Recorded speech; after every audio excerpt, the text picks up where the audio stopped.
கலவை அருகே ஸ்ரீ காட்டேரி அம்மனுக்கு இரவில் நடந்த வினோத திருவிழாவில் கருப்பு ஆடை அணிந்து பொதுமக்கள் பங்கேற்றனர். ராணிப்பேட்டை மாவட்டம் கலவையை அடுத்த பெண்ணகர் கிராமத்தில் மிகவும் பழமை வாய்ந்த ஸ்ரீ காட்டேரி அம்மனுக்கு தொன்று தொட்டு வினோத திருவிழா நடைபெற்று வருகிறது. சுமார் 350 ஆண்டுகளுக்கு முன்பு ஊரில் பலர் நோய்வாய்ப்பட்டு இறந்து போனதாகவும், அப்பொழுது ஊர் பொதுமக்கள் காட்டேரி அம்மனை மண்ணால் செய்து வழிபட்டு அம்மண்ணை உடலில் பூசியதால் நோய் குணமடைந்ததாகவும் கூறப்படுகிறது. அன்று முதல் இந்த திருவிழா நடைபெற்று வருகிறது. அதன்படி இந்த ஆண்டிற்கான திருவிழாவை முன்னிட்டு ஊர் பொதுமக்கள் கருப்பு ஆடை அணிந்து பொங்கல் வைத்து படையலிட்டு கோழி, ஆடு ஆகியவற்றை பலியிட்டு வழிபாடு செய்தனர்.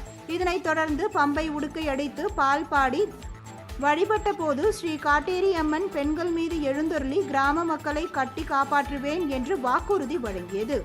இத்திருவிழாவிற்கு பெண்ணகர் மற்றும் அதனை சுற்றியுள்ள மாம்பாக்கம், வேம்பி, தோணிமேடு மற்றும் சென்னை, காஞ்சிபுரம், வேலூர் உள்ளிட்ட மாவட்டங்களிலிருந்தும் ஏராளமானோர் வருகை தந்து அம்மனை வழிபட்டனர்.